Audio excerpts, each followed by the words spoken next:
So maybe I don't know about myself that I'm gay, but Coca-Cola knows that I'm gay because they have these algorithms. And they want to know that because they need to know which commercials to show me. Let's say Coca-Cola knows that I'm gay, and I even know it about myself, they know it, and Pepsi doesn't. Coca-Cola will show me a commercial with a shirtless guy drinking Coca-Cola, but Pepsi will make the mistake of showing a girl in a bikini. And next day, without my realizing why, when I go to the supermarket, when I go to the restaurant, I will order Coca-Cola, not Pepsi. I don't know why, but they know. And then the big political and economic question of the 21st century will be, what do we need humans for? Or at least, what do we need so many humans for? Do you have an answer in the book? At present, the best guess we have is keep them happy with drugs and computer games. And we call this the metaverse. What you guys do in here? Pretty much everything that you would do in the real world. Or at least, what do we need so many humans for? Would constitute a new useless class. When I say that these are useless humans, it's not from the viewpoint of their mother, of the wife, or the son. Or at least, what do we need so many humans for? First, we've got population. The world today has 6.8 billion people. That's headed up to about 9 billion.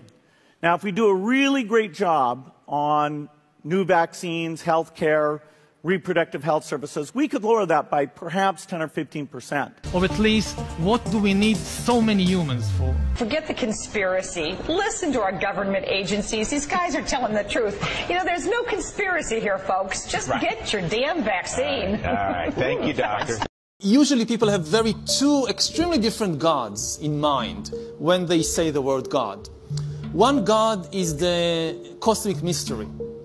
We don't understand why there is something rather than nothing, why the Big Bang happened, what is human consciousness. There are many things we don't understand about the world, and some people choose to call these mysteries by the name of God.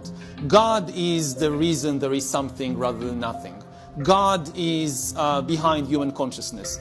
But the most characteristic thing of that God is that we know absolutely nothing about him, her, it, they. There is nothing concrete. It's a mystery. And this is kind of the God we talk about when late at night in the desert we sit around a campfire and we think about the meaning of life. That's one kind of God. I have no problem at all with this God. I like it very much. Then there is another God, which is the petty lawgiver. The chief characteristic of this God, we know a lot of extremely concrete things about that God. We know what he thinks about female dress code, what kind of dresses he likes women to wear. We know what he thinks about sexuality. We know what he thinks about food, about politics, and we know like these tiny little things.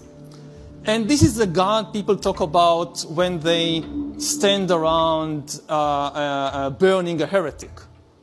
We burn you because you did something that this God, we know everything about this God, and he doesn't like it that you do this, so we burn you.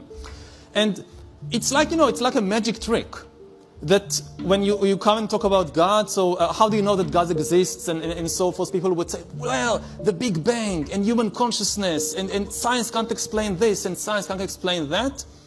And then, and this is true.